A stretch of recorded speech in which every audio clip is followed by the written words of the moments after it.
Philadelphia. Turn to verse 7 of chapter 3. And out of all 7 letters, this one has the least criticism and the historical anchor. Philadelphia sat in an earthquake zone and served as a gateway city, literally a doorway between Asia Minor and the interior. It was a missionary crossroads, small, not wealthy, but powerful, but strategically positioned. So let's again start with the text.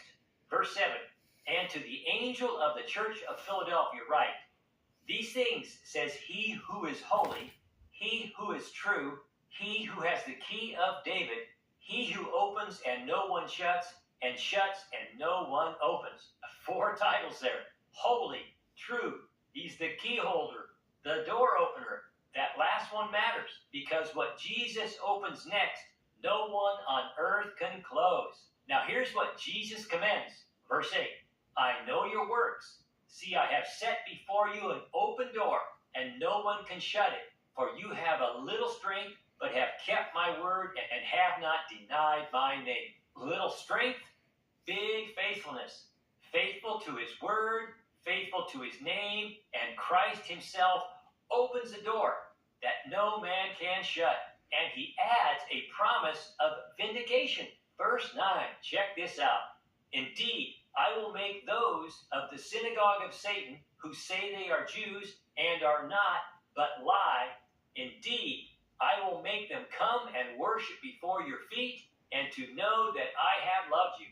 That's the same phrase we unpacked in Revelation 2:9, and we did the deep dive in episode 3, our previous episode. Who is the synagogue of Satan? They aren't true Israel. They're imposters, claiming the covenant name while opposing his faithful. This isn't replacement theology, it's reversal, as Isaiah 60, verse 14 promised Israel. So Christ promises his faithful church, those who judged you will one day bow at your feet and know that I have loved you. I'll link episode 3 down here in the description for that full breakdown. So where's the rebuke? Philadelphia is one of only 2 churches with Smyrna that receive no correction. And here's the promise Christ makes. Verse 10, because you have kept my command to persevere, I will also keep you from the hour of trial which shall come upon the whole world, to test those who dwell on the earth. Then comes that verse that gets twisted more than almost any other. Some use it to teach a partial rapture, faithful believers taken, weaker believers are left behind. But that's not in the text. Salvation is secure by faith alone the moment you trust Christ. There's no tiers or levels or degrees of salvation. What Philadelphia has promised for its faithfulness is protection and reward, not a higher class of salvation. Don't turn a promise meant to give assurance into one that creates fear. Here's what the text actually says. This is not a reward for elite overcomers.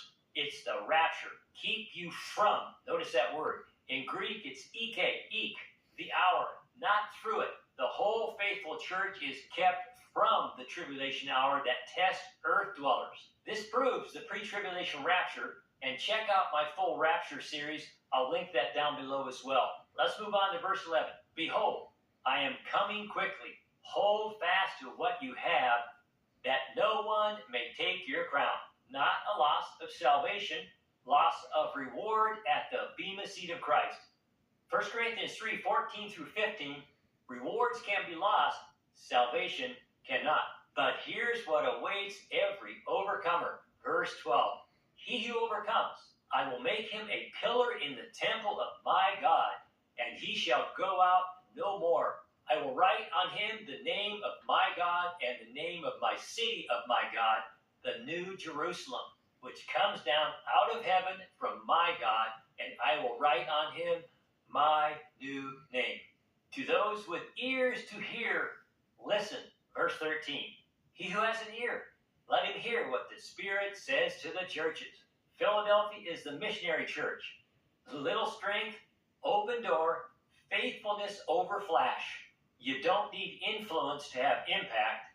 You need to keep his word. When you do, Christ keeps his promises, and no man can shut what he opens. 6 down, 1 to go.